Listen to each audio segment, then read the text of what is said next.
Wonderful nice Asheville here. Already December 1st. Can't believe it. Standing here on the perennial hill early in the morning. Nipping the air, that's for sure. I have one little flower left here on my speedweed. The black-eyed Susans have a couple of flowers left. The yarrow is still blooming.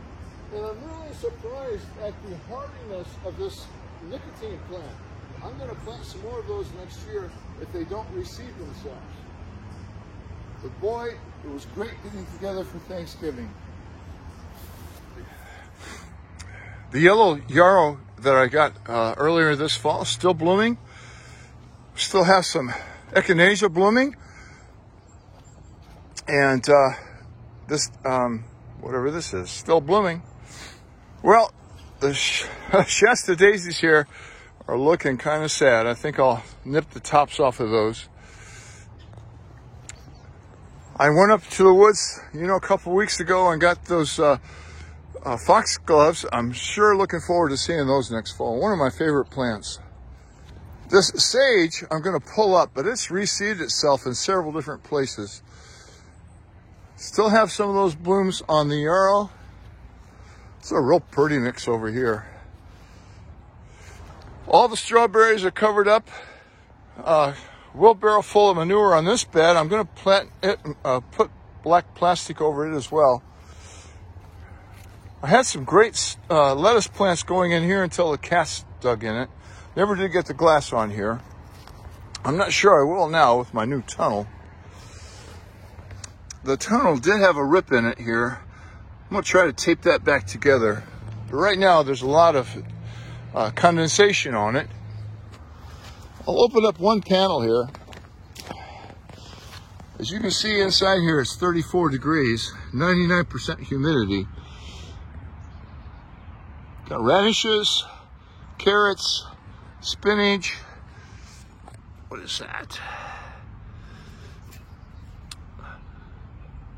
Mixed lettuce here. Got some dark ones in there. Some more carrots. Everything's looking great in here. We are going to have near record highs this week. In fact, it's going to be 70 by the end of the week here. So I'll be opening this up. Every morning about 10 o'clock after this condensation, I like to come in here and just hit the top. That way I don't have to water it. It's getting plenty of water. Got red clover growing in this bed and in this bed. And as you can see, the peppers are gone. I just haven't pulled that plant yet. In this bed over here, I recently covered it with black plastic. It is mounded up here because there are probably a pickup load of horse manure and shavings in here. I put this away. You can obviously put this black plastic away when the pine pollen was heavy one spring. I did bring up some sand from the barn. We had a recent delivery down there in the barnyard. We have some low spots. So I did bring up some sand for a foundation. I'll probably put this in bricks this summer, but I'm not going to fool with it now.